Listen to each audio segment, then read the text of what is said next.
This one I don't think was too difficult. Was interior defensive lineman. There were a couple to choose from here, but I think Howard Cross III from Notre Dame. He was really good this year, man. He had the third best overall grade among FBS D tackles, only behind the two Texas D tackles in Tavondre Sweat and Byron Murphy. He had a 90.1 grade this year. The 89.8 pass rushing grade was also third in the country. Not only is he a great pass rusher, his 29 run defense stops tied for second among all D tackles in the country this year as well. I mean, I was watching his tape a few weeks ago, man. Violent hands. I mean, he is a very, very violent player. I really think Notre Dame's defense next year is going to be disgusting with him. Riley Mills, another guy we should shout out. He's going back to there as well to join him on the D line. And then you got Jack Kaiser, I believe, is going back at linebacker. Yep. Ben Morrison at corner. Xavier Watts at safety won the Defensive Player of the Year award. I mean, they got a really good defense. Obviously, Marcus Freeman coaching up that defense as well.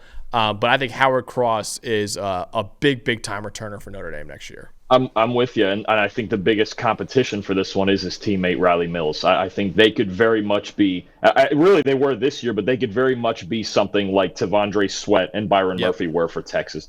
This Notre Dame defense will be the reason that they contend for a playoff spot. I'm going to add another guy in there too.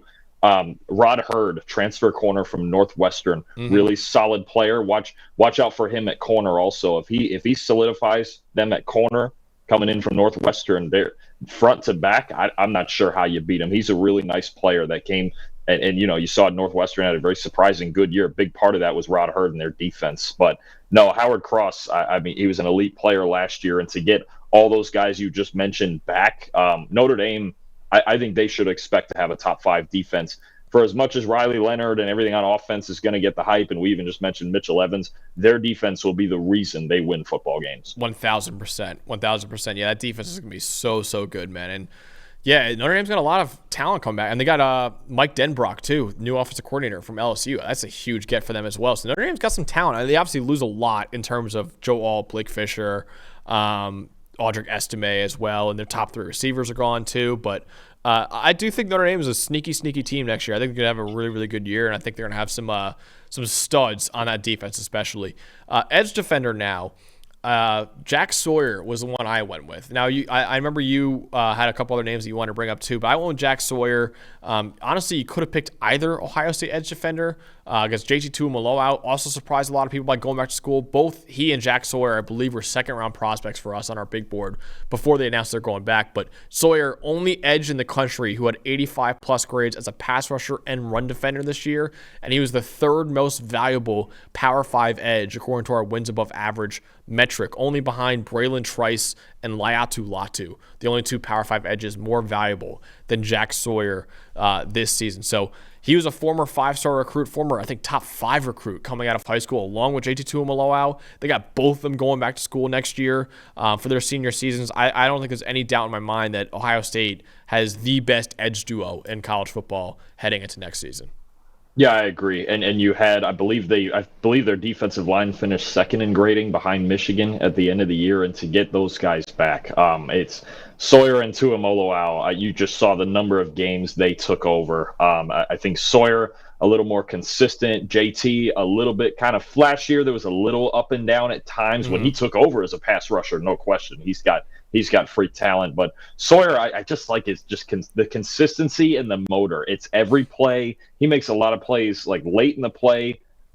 Just reminds you of I mentioned the name to you I think yesterday, like Ryan Kerrigan, just a worker, man. That's the way I look. I look at Jack Sawyer and you see just A+ effort level on every single play, and it shows in the run game and the pass game. I think if he adds a little bit more just to like his pass rush arsenal, you could very easily be looking at I think a high floor, very safe, kind of the way that I almost want to say like Lucas Van Ness was looked at last year, where you just know, I don't know that this guy, he's probably not the next like J.J. Watt or something like that, but he's going to contribute. Like there is almost, Jack Sawyer's got that type of motor and skill set where you're like that. it really can't go wrong. He may not be like an A+ 5-time first team All Pro, but I don't see how much could go wrong with Sawyer considering his effort level, his motor, and his consistency. No, absolutely not. So you want to shout out the other edge defenders that you were thinking about too for this spot? I know Elijah Roberts from SMU stands out to me, and I know there's another one, and for some reason I'm suddenly drawing a blank on it. Right? Umami which one? Princely Umami.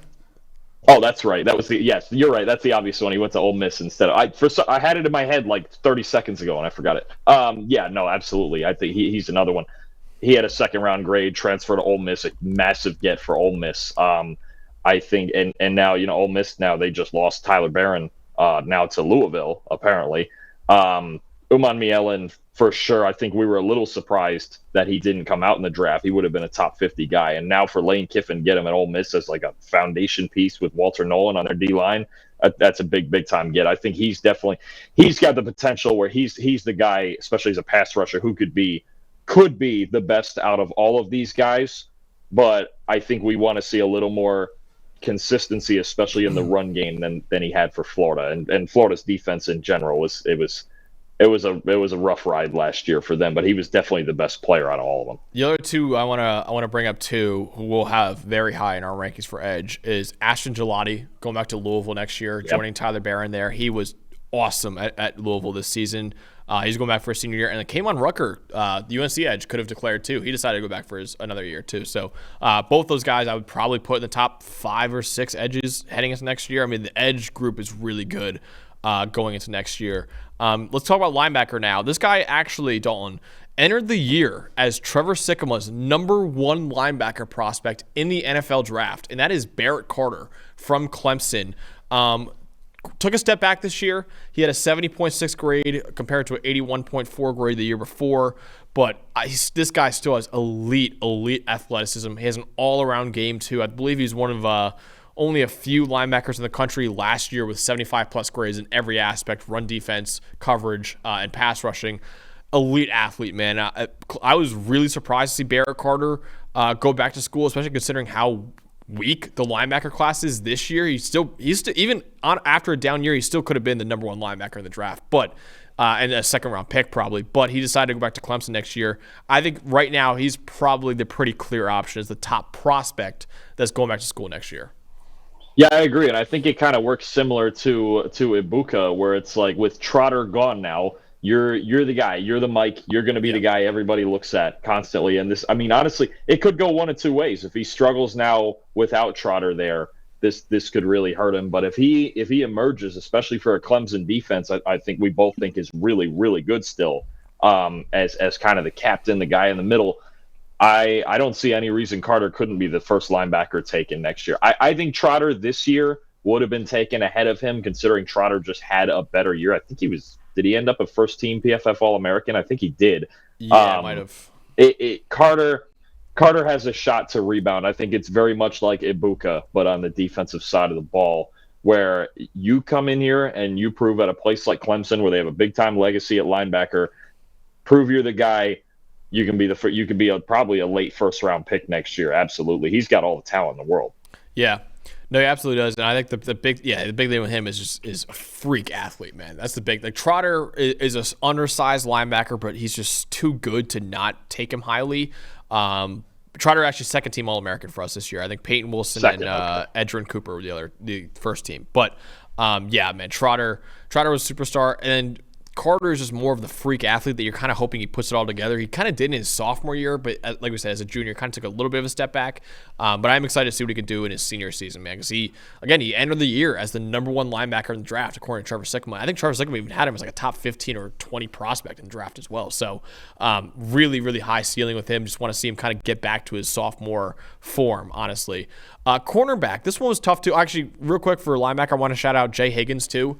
Who I believe is the #1 linebacker in terms of value for us this year from Iowa. He had a great year. He's going back to school as well. He's another really good linebacker. All right, let's go to corner now. Jabbar Muhammad is who I went with here. There were a few options that I think you could have gone with, especially Denzel Burke from Ohio State. Talk about Ohio State returners, man. I mean, Denzel Burke went back as well. He's another guy I think you could have had in this spot. But I went with Muhammad, who's actually technically not on a team right now. He's actually in the transfer portal as of recording. Now, he did tell Ducks Digest that he's deciding this week on where he's going to go. And the three schools he's deciding between are Alabama, following Kalen DeBoer there, obviously, Texas, and Oregon. Those are the three schools he's looking at right now. But this year, 19 forced incompletions, the most in the country. And he had fewer than 20 yards allowed in 9 of his 15 games this year. And he was playing some top passing teams like Oregon twice. And he also played Texas as well. He played, obviously, some other big time games as well. But I think right now, USC, but Jabbar Muhammad, obviously undecided. He's still in the transfer portal right now, but wherever he goes, man, whether it's Alabama, Texas, or Oregon, that's a huge get, and he's probably would have been a second-round pick in this year's draft if he decided to enter it. He's one of the most fun watches of any corner in the country. There's certain guys who are like really good in a boring way. I think about like Sauce Gardner's kind of like that. Cooper DeJean is like that. Yeah. Like he's just a master technician. His tape is so good, it's boring. Jabbar Muhammad's is fun. It's competitive. It's feisty. He's a ball hawk. Like you said, he leads the country in forced incompletions. It's kind of the style that Washington played. They were going to give up a lot of yards, but they were going to compete for the football. I think he's the kind of corner that like sets a tone for your secondary, man. Like honestly, of those three, and I know DeBoer's at Washington, and obviously the connection and the fit and all that stuff.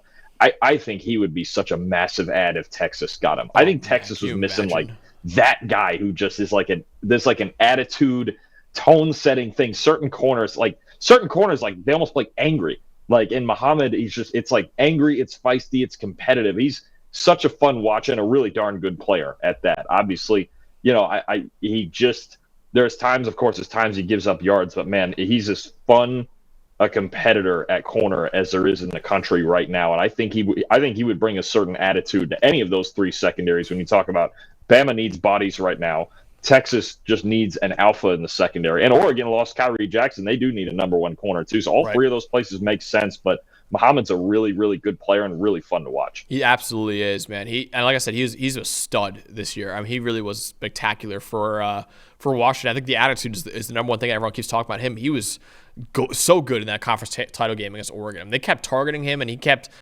with Troy Franklin, I believe, was the guy they're going at him a lot with, and he still was shutting him down, man. So he was a phenomenal corner. Again, Denzel Burke was really, really tough to pass up here because Denzel Burke I also really, really like for the NFL especially, but it's hard to go against what Jabbar Muhammad did this year. Man, if he goes to Texas, I mean, that was probably their biggest weakness was that secondary and then why they got torched in that playoff game. But you got him now. If you get him, you get Jabbar Muhammad, who's the number one corner easily. Malik Muhammad, actually, who was one of our highest graded corners in the country as a true freshman. So they got a stud there in Malik Muhammad. And then Andrew Makuba going there from Clemson as well. That's a rebuilt secondary immediately for Texas and what was their biggest weakness probably on that team last year. So, yeah, that'd be a huge, huge get if he goes there. Huge get for any of them, honestly, Alabama, Texas, or Oregon. Wherever he decides to go, it'd be a huge get. All right, the last one we're talking about is safety, which is I went with Rod Moore here, who was the number 4 safety in the draft on our big board, second-round prospect, I believe a top 45 prospect on our big board. He opted to return to Ann Arbor for another year. Over the last 2 seasons, he's one of only 11 Power 5 safeties with 80-plus coverage and run defense grades. So Rod Moore running it back for another year at Michigan. He was, again, a top 5 safety in this year's draft if he entered it, for us at least, but he decided to go back for another year at Michigan.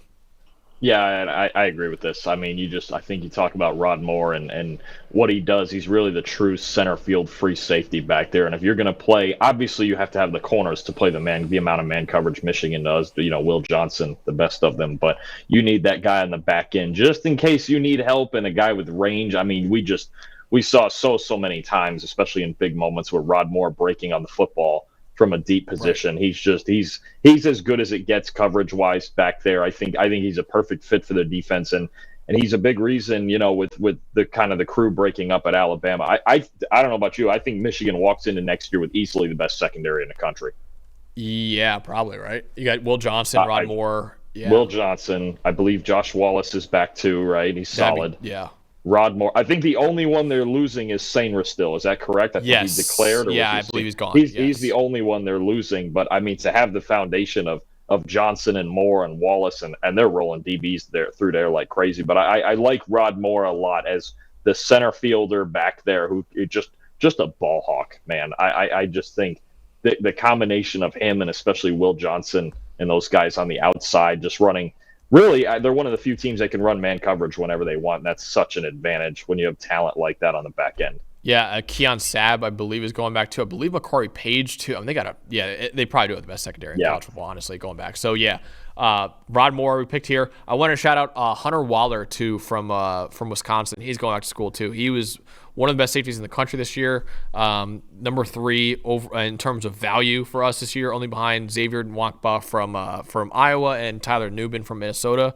Hunter Waller had a really good year too, so I want to shout out him. So that's what we got for our best returning players at every position. Is anyone else, Dalton, that you wanted to shout out here that we didn't get to in terms of the best guys to turn it down? Or there's so many names. I mean, and there's a bunch of guys that I thought I was thinking of, and then you're like, oh no, they were true sophomores. I'm like, dang it, but no, I think that just the general thing here for me is that there's still a boatload of talent. Yeah. The 2025 draft, I think it's less flashy. I don't think the quarterback class is quite as deep. I mean, you've got Beck, a guy you didn't mention earlier, Shedeur Sanders. Oh, yeah. You still have Shedeur Sanders. We'll see what Dylan Gabriel's prospects look like.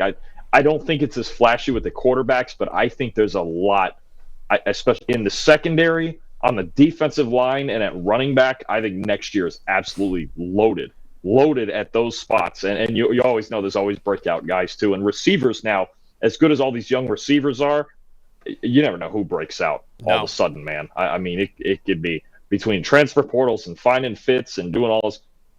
You're going to get a receiver come out of nowhere and get 1,500 yards that we haven't mentioned all summer probably. So, no, it's still going to be a really loaded class with a lot of talent. I just think it leans towards a few different. But this year you get the flashy positions, man.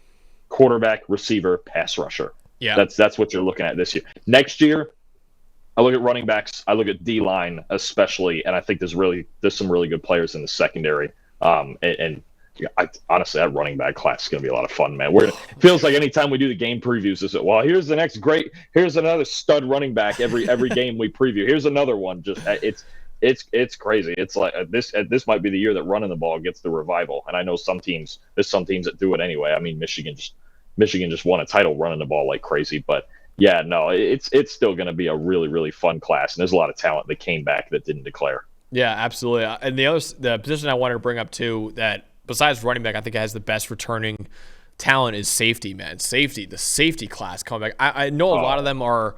A few of them are true freshmen this year, like Caleb Downs and Dylan Thieneman from Purdue.